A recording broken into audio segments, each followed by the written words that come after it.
Hello friends, good morning. सकाळचे 10 वाजता friends आणि मी आले आहे आमच्या शेतामध्ये. मी तुम्हाला आज एक वेगळी भाजी दाखवणार आहे. म्हणजे कडवनचं तुम्हाला माहिती असेल. जर माहिती असेल तर तुम्ही कमेंट सेक्शनमध्ये नक्की सांगा. आणि असं म्हणजे एक ही रानभाजी आहे. ती लावली जात नाही, ती आपोआपच येते. म्हणजे या दिवसात हा सीझन आहे, तर या दिवसात खूप सारे कडवनचे येतात. आणि चला तर आता जाऊया आपण कडवनचे शोधायला. आणि इथे यश, आदी आणि माझे पप्पा ऑलरेडी कडवनचे शोधत आहेत.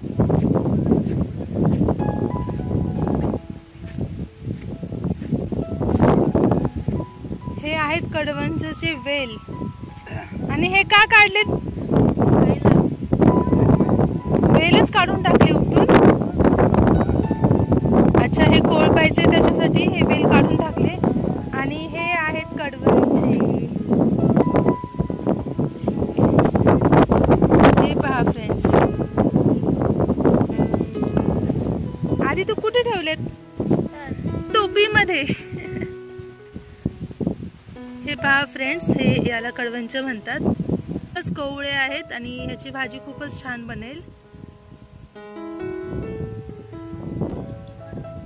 दाखव मला.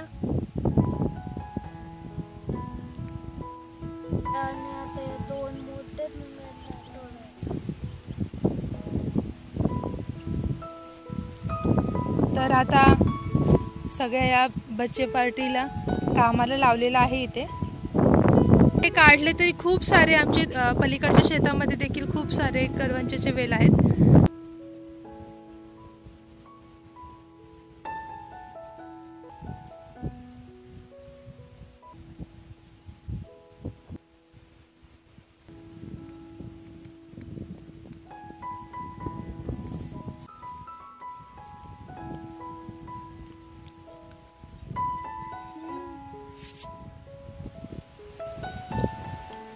हे पहा फ्रेंड्स, ह्याची मुळं अशी असतात.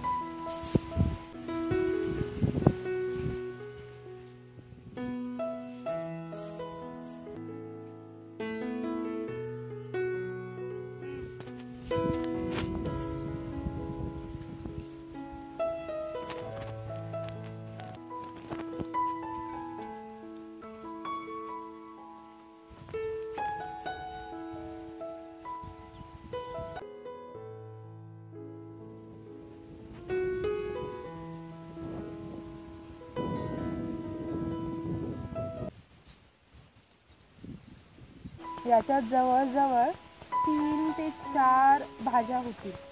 इतके कडवनचे मी काढले आहेत. पहा, हे इतके वेल आम्ही काढलेले नाही आहेत याचे कडवनचे. हे कोण खाणार, त्यामुळे आम्ही काढलेले नाहीत.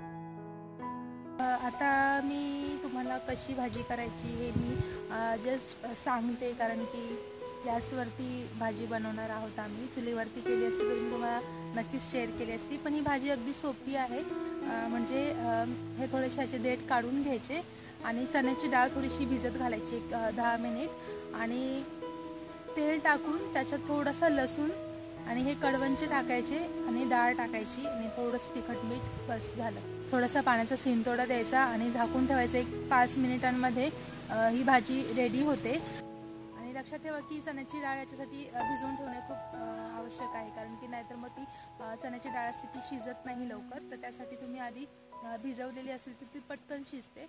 आणि 1-5 मिनिटांमध्ये ही कडवनची भाजी तयार होते. तर आता मी हे साफ करायला घेते आणि टेक केअर, बाय बाय.